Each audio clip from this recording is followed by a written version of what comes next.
Hello. Welcome to the final installment of a series looking at the Tier 10 Coal Destroyers. And we are at the Tromp, finally. The Tromp is a very strange, interesting, and I think overall very fun boat. Uh, Up there in the fun and the interest to play, I think, of the Coal Destroyers, it's definitely up there with like the Alvaro. It's a very interesting.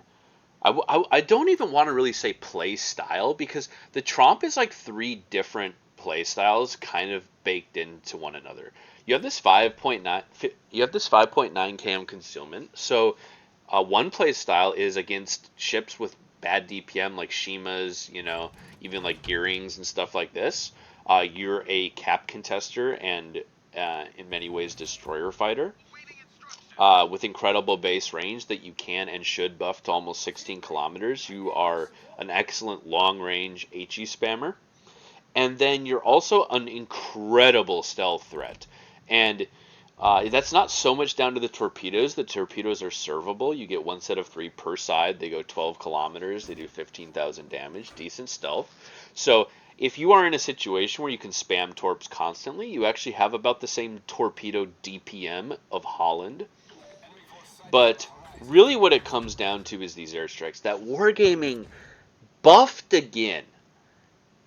Like, they buffed these airstrikes with this patch. They now are 12-kilometer range. And this kind of made the Tromp go from a question of should I build for the airstrikes? Building for the airstrikes on Tromp just involves taking a module. Should I do that, or is it really worth it? And the answer kind of used to be no, because you had to be within 10 cam. The airstrikes were excellent, but with 12-kilometer radar, you did have to commit pretty hard into people to use them. And now they go 12 km. And these airstrikes are just unbelievably toxic against battleships and cruisers. Not for the damage. It's very rare to do big damage to anything other than like super light cruisers, or you get like a perfect superstructure hit. But because the HE doesn't really pen anything, you have 20 millimeters of pen, right? So you pen like ultralight decks and destroyer decks, but the fires. It's about the fires. Bow hit, 11 shells, they have a 23% fire chance.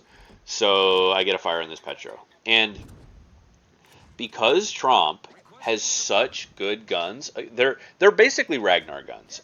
Same shells, you just don't have the pinpoint, dispersion that Ragnar gets. But the shells are basically identical. Really high pen on the AP, high pen on the HE of 30 millimeters, high fire chance of, I think base is 11%. I believe I'm taking the flags for 12. So what you do in the Tromp is you don't typically want to just full commit to open watering, but what you're looking for is damage cons. You see there another 21 hits and this guy damage con.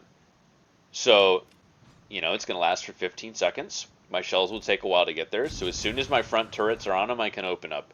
And I've gotten rid of this guy's damage control, and that is the true strength, and it's just an instant fire. That's the true strength, really, of the Tromp airstrikes, is the Tromp oppresses battleship players, specifically damage control, harder than, like, this is the Clausewitz, I believe, spamming at me, so I'm going to go dark, but the Tromps just griefs battleship players, specifically damage control, extremely, extremely hard, because typically the playstyle in a hybrid gunship without a heal, right, there's a lot of targets. Like, if I was in the Alvaro, which I just reviewed, if you saw that video, I would not be opening up here, open water.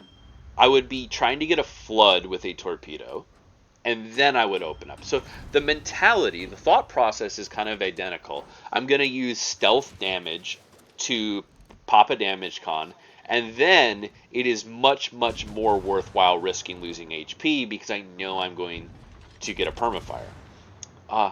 But the thing is, torps are very hit and miss, right? I mean, people have hydro, people randomly turn in, randomly turn out. These airstrikes drop in 10 seconds. They're basically an assured hit on battle.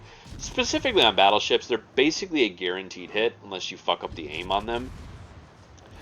And that's not really true of torpedoes, obviously. So if you're thinking of using torps on a hybrid, like you kind of should be, like the torps on a hybrid are a nice way of griefing a damage control, and then assuring permanent fires with your guns in a situation where maybe there's too many targets and you shouldn't really be just full guns hot. But I mean, in this situation, as long as nobody wants to shoot at me, I can keep getting cap resets, keep getting some damage, and back to the range.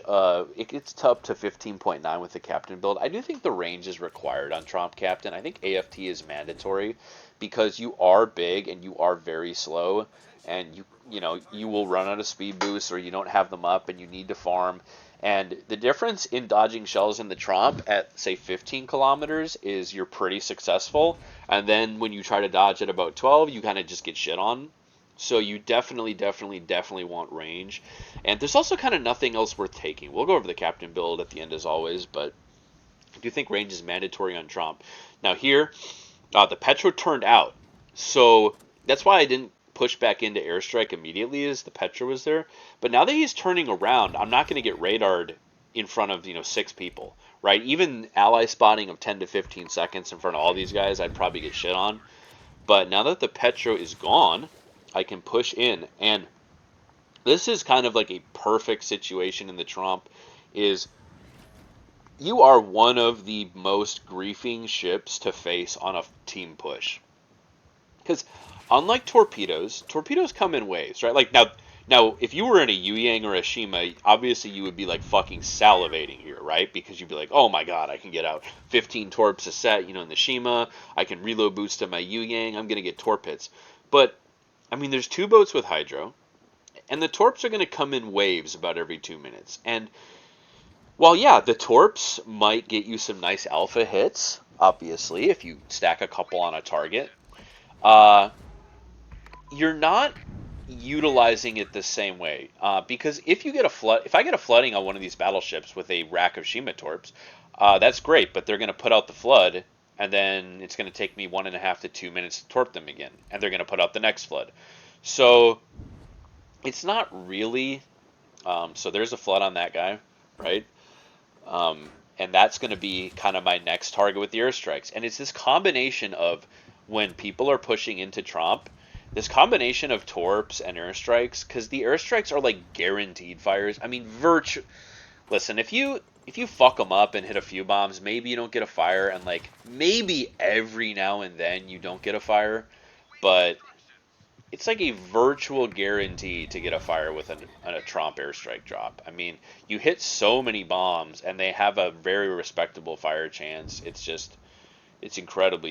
kind of just incredibly toxic. I mean, yeah, like I think you've noticed I'm hitting somewhere between like 18 to 25 bombs, if I'm not missing the drop. And I'd say that's pretty common. So the odds that you're not going to get a fire hit, it's like hitting 20 Goliath shells, like 2 Goliath salvos where every shell hits. Like, yeah, you're probably getting a fucking fire. As you can see, the flood chance on the torps is also like quite good.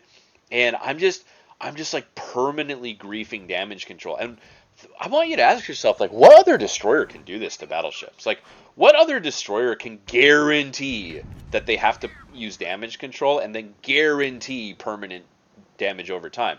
Obviously in something like a Kaba, theoretically you could just pump out a ton of damage with guns, but I'd be like spotted the whole time and they'd be shooting back and I'd eventually die. And the Tromp, you can just get giant game impact. Like I said, Torp DPM is not the most meaningful stat, but you have Holland Torp DPM.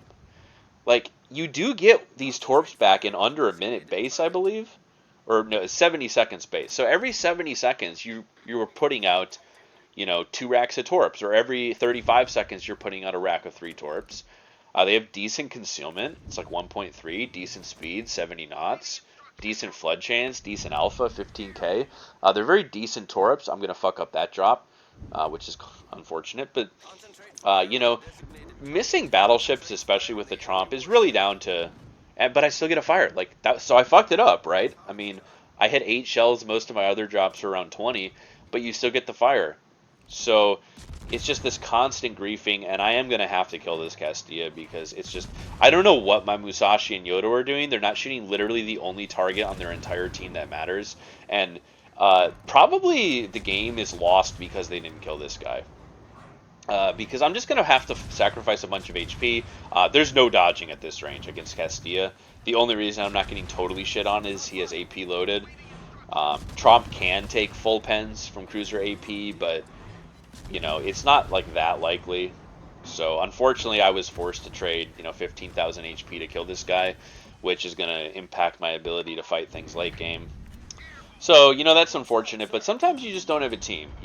And that's part of why I like Tromp so much. I said this in the daring video that you never feel like you're out of your. I mean, like 25 hit.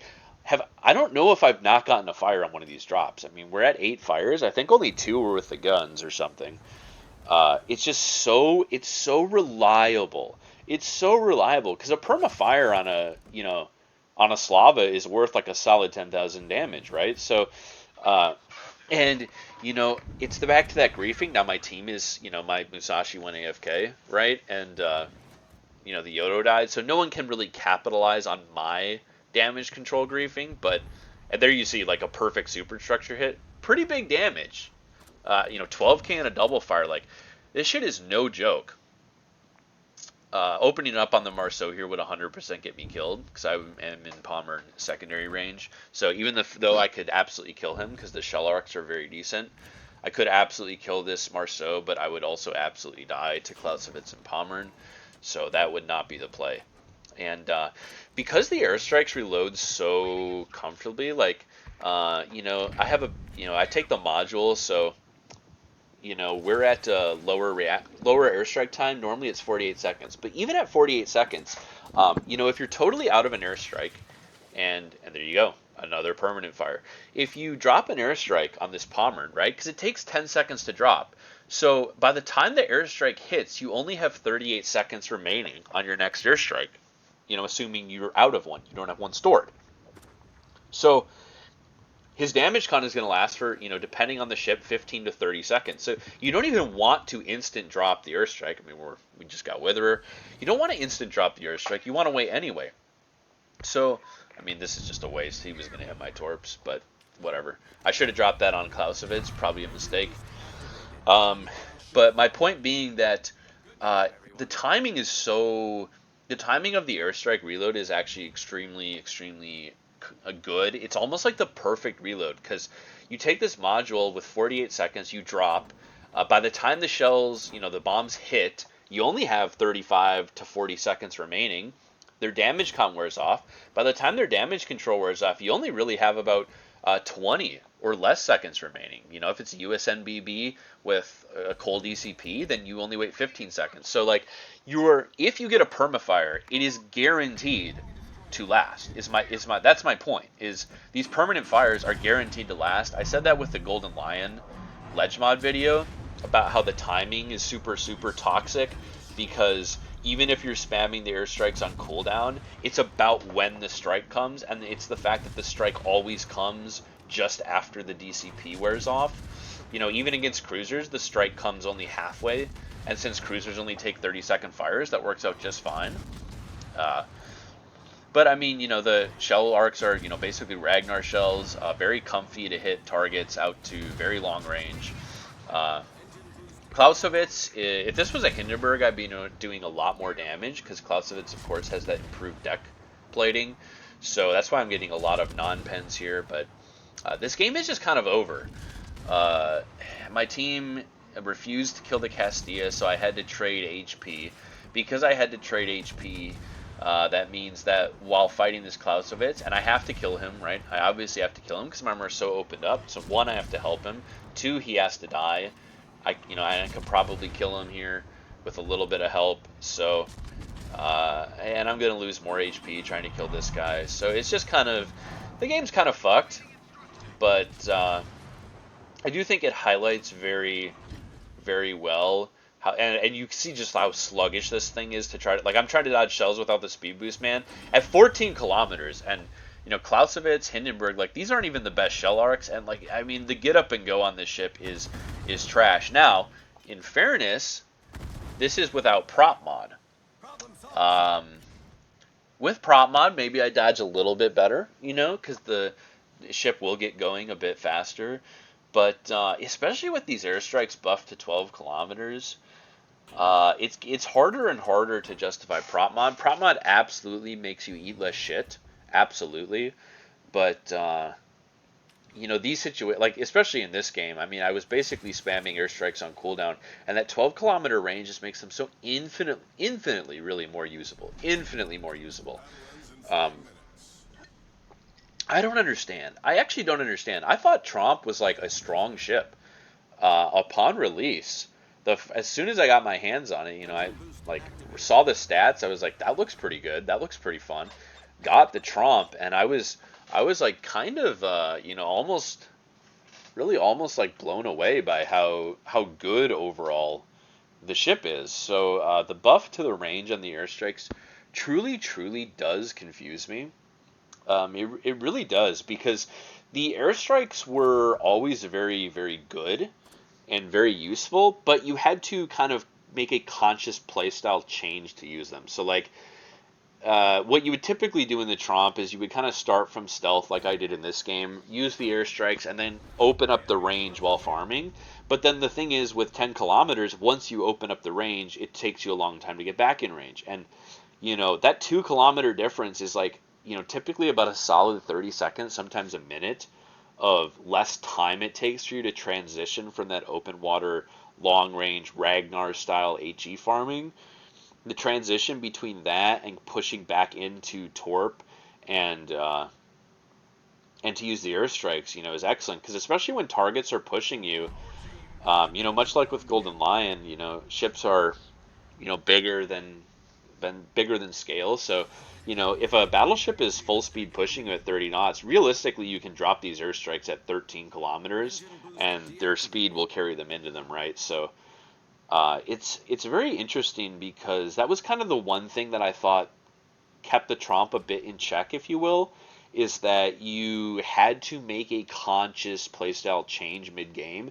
Like, I'm gonna go from farming to uh, to airstriking because with 10-kilometer airstrike range, if you push into 10 kilometers and start shooting, you absolutely eat gigantic shit with or without the speed boost. And just opening that range up to 12 to 13, all of a sudden you start eating less shit. You open it up even more, you take even less. So like prop mod here, I probably would have dodged that, right? And I probably would have lived. But would it have? Yeah, I mean, obviously this specific game it wouldn't have mattered. There you go. There's another fire with the bombs. I mean, it's kind of crazy. Like, and this, man, there's so much shit in this game that griefs damage con. Like, obviously, we've always had carriers that grief your DCP, but then we added subs that really grief your DCP, especially if you're a cruiser. Not so much if you're a battleship, but, like, man, you're in a game with, like, a carrier, a sub, and a Tromp on your flank. Like, what do you even do? Your damage control is so overloaded. It's so crazily overloaded.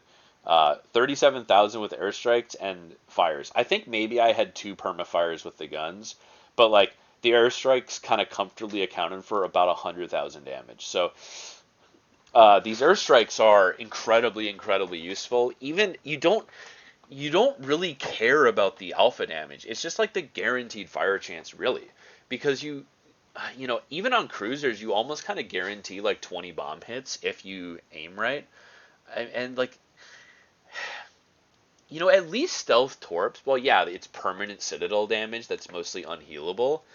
At least stealth torpedoes, like you can just go nose into them. Like all those guys pushing. If I was in a Shima and they just all went perfectly nose in, then like best case possible scenario is I would hit one torp on 3 different targets every 2 minutes.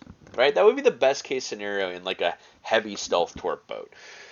And like, yeah, that would be unhealable damage, but it would only be about 45k max per 2 minutes. So, I mean, comparing Tromp stalling a push to something like Shima stalling a push, uh, yeah, Battleship could go flat to your Shima and get double racked and get dev struck, right? Obviously, you can't do that in the Tromp, but like, this thing just hard counters players of all skill level, really of all skill level, and that's what's kind of unique is the airstrike on the Tromp feels like the same game impact as stealth torping. Like, dude, I'm the biggest Holland hater in the world if you've ever watched any of my videos. But like, if you said today, you're like, hey, Hago, we're gonna change Holland's torps, okay? We're gonna totally take the torps away, and we're gonna give it Tromp's airstrikes and Tromp's torps. I'm like, holy fucking shit! Sign me the fuck. I'd make that deal. You make that deal, I'm making that deal like 100 times out of 100 times because this airstrike damage is so reliable. The fires are basically guaranteed. The reload guarantees you get permanent fires. It's incredibly toxic and incredibly game impactful. And it's not just the consistency of the damage itself, it's the consistency of the damage in kind of almost any matchmaker. So, there's a lot of other destroyers that farm, better than Tromp, but they're definitely more matchmaker impacted. And, comparing the Tromp's airstrikes and torps to a stealth torp boat, obviously there's more variety in what the matchmaker looks like in that, right? Like, if you are in a Shima and, the enemy ships are like Lucian, Sherman, Druid, Hindenburg, hydro cruisers, hydro battleships, it's like, ah, man, all of a sudden, right, you're going to kind of go from a situation where, then compare that to like they've got USN BBs, they've got like Napolis and, other cruisers with super lofty shell arcs like Worcester maybe and a shorter range radar. Their DDs don't have hydro or nutty guns, right? Like now all of a sudden you're super empowered in your Shima to play the game more, right? And then in the Tromp, the airstrikes are just so much more reliable than stealth torping. Obviously, it's not that feast or famine with the potential for a giant alpha hit, right? Like you can, we've all been in our Shima and we've hit like 11 torps on a GK who had hydro up, right? And we like laugh our asses off and we're instantly MVP. We have 100,000 damage, right? Like that, yeah, you can't do that in the Tromp, obviously. But, I mean, a permafire on most battleships is about 10,000 damage. And if their damage con is down, you basically are guaranteed a permanent fire with every single airstrike. You're pretty much guaranteed a permanent fire with like 10 salvos shot at any battleship. So the damage is so consistent. The risk you have to put yourself in to get the damage is usually quite low. But really, it's the fact that you can kind of control the risk. Like, I'm kind of isolated here. I don't mind if I don't get spotted at all, but I wouldn't really mind getting spotted here because it's kind of just the Wisconsin that can really hit me, right? So I can use guns now. We can send some torps at this guy's smoke. We can send an airstrike at him. Kind of like guarantee we don't get the cap. And these airstrikes on destroyers. Are they hard to hit? Yeah. If you hit an airstrike on a destroyer, it is fucking devastating. Like if a destroyer is in the square of these airdrops, it is like 6,000 to 10,000 damage per drop. It's almost disgusting. And there's a lot of situations. Neither of these games really had immobile destroyers. They're obviously much harder to hit when they're moving, but there's many situations in Tromp where you will land airstrikes on destroyers and you'll just take a third of their HP with one airstrike off. So, this guy damage con my fire from my airstrike. So I'm going to run behind the rock, get some shells out, and there we go, permanent fire. There's really just not a destroyer that can choose to farm out DCPs, excuse me. There really isn't another DD that kind of does this. And like, is there RNG in lighting a fire with airstrikes? Yeah, I mean, I guess, but when you're hitting 20 to 25 bombs with a 20+% fire chance, I mean, you got to be really unlucky to not get a fire. I would say one airstrike equals one fire. If the damage con is down, it's pretty much guaranteed, on average, one per drop. And it allows you to choose when to farm. You want to think of something like a Kaba or even a Ragnar, right? The only way to get damage is to risk your ship. Now, those ships, while risking their ships, farm better than Tromp. Indisputed. But the problem is, if you're farming a battleship, like an American battleship, with your Ragnar. You've got to invest probably 20 to 30 seconds of shell firing to get the first fire. And then if he runs DCP coal mod and DCPs, now there's 30 seconds where you can't light a fire, and then you have to go back to reinvesting your ship. And Tromp skips it skips that entire first minute, right? It skips that 20 to 30 seconds of HE spamming to get a fire. It skips that 20 to 30 seconds of not being able to get one while the damage con is up. And you just go straight to the 0 second mark of, I got a fire with an airdrop. Does he DCP? No? Then I don't need to open up. Does he DCP? Yes. Then I wait till it's down and I open up and I'm guaranteeing the fire. So the duration of time that you have to risk your ship to get damage is just kind of a lot lower than any other destroyer and now we've got a double fire. And you obviously can get that double fire with a Ragnar, but my point is you have to invest that first minute of farming to get the first one, farming while the DCP is up, and farming to get the second one. So the total amount of time that you're really ever at risk in the Tromp to affect the same amount of fire damage on people is just kind of objectively inherently lower than a lot of other ships. And this is why it's more matchmaker resilient. This is why it's more dynamic, because there's a lot of ships like Kaba, Ragnar that are purely gun focused, Druid, and once you're low on HP, that's kind of it for you. And it really is. I mean, if you make a mistake in Kaba or Ragnar and eat 2 torpedoes and you're permanently on 6,000 damage max, it's like you can no longer trade HP to. This guy hit a torp. It's pretty funny. You can no longer trade HP voluntarily, and I'm not explicitly drawing your attention to it, but obviously if you're looking at the screen, you can see it. You do have a very nice HP pool in Tromp. Now, obviously, you don't get heals, so it's nothing like the real HP pool of some other destroyers, but it's undeniably a decent amount of HP, especially to throw around against battleships. You do get kind of chewed through pretty hard by any real gunboat. You definitely don't want to take sustained close-range fights against anything with something even approaching real guns, right? But I could kill this guy with guns in any gunboat, but I would have to open up, and I just don't have to open up here. This is the I hate this game design. I enjoy the Tromp, but I is this 31 hits? Gotta fire. Is this fun? Is this fun for the guy on the receiving end? This guy would have eaten a torp 2 and they run out. Look at that. That is ridiculous.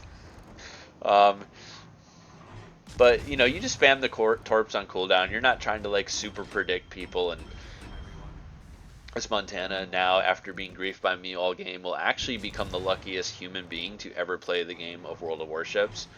He's on 100 HP when the fire runs out. And look at this salvo. Look at this salvo. My aim was perfect. 5-knot Penzi lives. That's crazy. That's fucking crazy. But I mean, this game is over. It's just, it's almost as good at farming damage with guns as Ragnar. Again, not quite, because you don't have the accuracy, the demented accuracy of Ragnar. Now that can be a double-edged sword if your aim isn't on point. Because in Ragnar, you have to really be sweaty and nose to the monitor to get your aim on point. But it definitely does lower Tromp's farming potential with pure guns over Ragnar. Obviously, you don't have the radar, but you also kind of don't need the radar, because well, you just spot deities. You have 5-9 conceal. You counter spot everything when you speed boost into them. So really the comparison between this and Ragnar is mostly just down to you give up the heal and the armor plating, but you gain the airstrikes and the OK torps, right? That's kind of the math. This thing compared to Ragnar really is the armor, heal, and then the torp and airstrike. So, if you're trying to play Ragnar and you're struggling, right? You're pretty good with the open water farming, but then you're struggling to find game impact in the Ragnar because you're losing too much HP early, maybe, or maybe you don't enjoy trying to hunt deities and you're hitting torps a lot. Maybe just try the Tromp out. I mean, I I really, really enjoy this ship, honestly. You get high average damage, very high average damage. It's way more dynamic than farmers because the farming style in the Ragnar is like push in, fight a destroyer, use your speed boost to disengage, farm while disengaging, and now you just open water, left mouse. Um, Not like super dynamic. And then Tromp like can do that, but it can also do all these other things. You kind of get the experience of a stealth torp boat combined with an open water long range damage farmer. And that is something that is not really true of almost any other destroyer in the game. I'm trying to think if anything comfortably farms at long range like a Ragnar and also comfortably stealth influences the game like a Shima. And the Tromp kind of does like one almost as good as Ragnar and then really does one almost as good as Shima. Like this airstrike and torp farming is legitimately almost as good as like a Shima farming with solely torps. That's what it feels like to me. Now I am a self-admitted not like torp boat fanatic. Um, like I do have respectable, you know, to very good stats and things like Shima and gearing, but it's just not like the place. Basically, the issue I have with stealth torp boats is I'm committed to playing like that, and I don't like that. And the Tromp kind of offers like if you want to chill, right? Because like the Shima is a very chill ship to play. You're never really at risk of anything. Uh, but it's also frustrating when things have hydro and dodge your torps, and you can never open up with guns, even though you could like in most ships, you could like a daring, it's like if I had a Petra on 15,000 HP, I'd probably just like open water and trade 10k HP and kill him, right? And you can't do that in a Shima, obviously.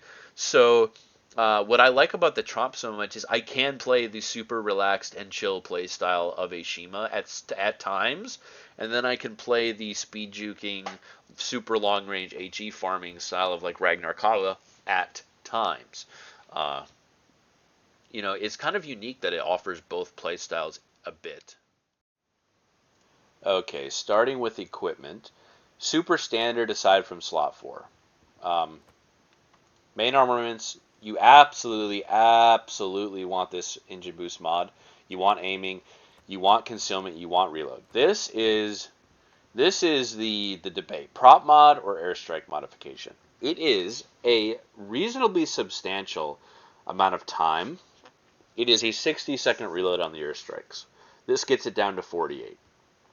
But, as I mentioned in the first replay, as you saw in the first replay, there's definitely situations where prop mod dodges a salvo that airstrike mod doesn't dodge. That is the debate. I think it's a very, very neck and neck 50-50 debate with this buff to the airstrike range because they're so much easier to use. They're so much easier, like I said, to transition from open water farming to airstrike stealth farming. So I run the airstrike mod. I just kind of, accept it as part of the territory. I mean, especially in that first replay, like you saw just how much damage the airstrikes got. It's hard to give that up. It's hard to justify giving that up to like dodge an extra 5k damage a game, but you know, uh, definitely the safer choice would be prop mod. This would be the survivability choice. Airstrike mod would be the far more damage choice. I'm being a greedy bitch. What can I say? I didn't even mention in the replay, but this thing has defensive fire. The most fucking confusing addition of defensive fire, probably to any ship in the entire game, because you have 3.5 kilometer AA range. So you don't even have flak. So you don't even have flak, and you don't even have good continuous DPS. So like this defensive fire is like the dumbest fucking thing on the planet, honestly. I don't even know why it's on this ship. It's legitimately worthless. It's super, super interesting. A CB drops you. He's in your AA for like 12 seconds that you can damage him, and then he's out of it. I mean, sure, it has defensive fire, dude. Super cool. Captain build, super standard. There's literally not a single thing you would change here. There's really just no value to anything. That's kind of what most of this comes down to. Is there's just no value because like every time you shoot your guns, you're open water. Fearless Brawler would be better even than the improved fire chance. Um, there's just nothing like worth taking. And like I said, range is basically mandatory. But even if range wasn't mandatory on Tromp, like let's say you had these 4 extra points to spare, well, like what the fuck would you even put them on? Like you wouldn't even put them on anything. So not only do I think range is mandatory because you can farm at 15 and almost never get hit, as opposed to farming at 12 and a half and get hit all the time. But there's not even anything that would compete for it, right? Like there's other ships where there's like even on Marceau, while range is overall the best, like Swift and Silence Marceau is good. Like RPF Marceau is good, right? Like there are things that are actually good on that ship. So there's no competition. That's absolutely what you should pick. Um, as far as the armor, there's only really one thing of note. First, the turrets aren't complete paper, which is nice. They do have a little bit of something. But you have internal citadel armor. Now, you can't take a citadel to shells in the traditional sense of getting max alpha damage. But what this does mean is that any shells that land near the waterline, any shells of, I believe the cutoff for damage is like 280. I can't remember exactly what's the cutoff for getting full pens on DDs. Um, but like almost every destroyer and almost every cruiser will arm and full pen you. Now, obviously, it's not super high out of the water, especially more near the rear, right? So, like, if you're shot in the standard midsection, just kind of anywhere center mass, you're obviously not going to arm AP. But basically, all cruiser AP that hits near the waterline will full penetrate you. So that is a theoretical downside. Unfortunately, that armor's not on the outside. I think it would be super, super, super interesting if Tromp had external armor. Like if this plating was just on the outside, the ship would probably be like too good because this is kind of the worst of both worlds, right? Like destroyer AP can arm outside you and pen you inside, and then cruiser AP will overpen but then arm and pen on the inside. But then nothing can ricochet that this would ricochet, right? So it would be super fucking interesting if the ship had exposed armor plating like a Ragnar. Like if this was all 30 mil, ship might be too good, honestly. Like it's probably good they didn't do that, but that is a theoretical downside. Does it ever like really get you slammed? Not really, in my experience. Every now and then, you will like go flat and a Hindenburg had AP loaded and he like 10Ks you and you're like, oh fuck, I forgot about my inside armor. So, there's that. That is the Tromp. It is extremely fun if you like the consistency of damage farm playstyle but are bored by it, and then you at times like the the relaxing playstyle of stealth torpedo boats like Shima, but you're frustrated that you're stuck playing like that, then the Tromp and even like the Hayata, like the Hayata is kind of like the playstyle of Shima, but with better guns. But the Tromp is like the playstyle of a Holland mixed with the playstyle of a Ragnar, kind of. It's like a weird way of putting it. It's a very interesting playstyle. You can just kind of choose at any point in the game how you want to play it. Do you want to like park at 14 off, and in isolated situation, that's what's super nice because early game, obviously you don't want to open water farm against a shit ton of enemies. But as the game progresses and you start getting like a Bao and Yamato with nobody around him, like, man, it's fucking nice to basically have Ragnar farming, right? And then in that first replay, like you saw, you're getting pushed by 5, 6 ships. Wow, it's nice to basically have the free damage output of, walls of skill Shima torps. So I think it's that blend of playstyles that makes the Tromp so much more unique than, a lot of other ships are. I think it's super, super fun. I think also, like, the Tromp has a lot of potentially game impact, which is not true of a lot of the farmers in this game. Really not true. Like, there's, like, even the Ragnar can struggle to find game impact because if you run into bots that, suicide into the radar on Ragnar, like, obviously you get high game impact early. But like if you run into intelligent destroyer players in Ragnar, like yeah, you chip away at them every time you radar them, but like the Ragnar is not 1v1 killing any DD in the game that has a brain, right? They're just gonna run away and angle. So, uh, you know, The ability to most Ragnar games at some point devolve into explicitly open water farming. Obviously, you have the heal for that, but like the fact that Tromp can do that almost as well, maybe like 75% as well, but then it can impact the game via like stealth torping, stealth airstriking, like again, really almost as well as something like a Shima or Yu Yang can. Uh, I think this leads to a lot of game impact because there's really kind of no matchmaker, no lobby where you're 100% out of the game. And that is even more true with this buff to the airstrikes. Uh, I mean, just like for perspective, I think I have close to 100 games in Tromp. It's definitely one of my better performing destroyers. I think I have something like between a 69 and a maybe set like right around a 70 win rate in it. I just think and I think it's comfy to play solo too. Like I think it's very it's not frustrating to play solo. It has high game impact solo, uh, and it's fun. I think it's like a really good ship overall, and you should absolutely get it if any part of this video looked enjoyable or interesting. I think it's a really solid pick. You didn't really get to see the AP, but the AP is Ragnar AP. You Citadel ultralight cruisers like Minotaur at very good range, like 10 kilometers. Another nice feature. Of course, I did briefly mention the 30 mil pen is super effective against the OG cruisers like the U.S. cruisers and Hindenburg. Some of the newer stuff has some better deck plating, but it does kind of bully nose and cruisers quite a bit. Um, yeah, just a really fun and also I think overall pretty strong ship. That will do it for all of the cold deities now. I will see you in whatever the next thing happens to be, and thank you for watching.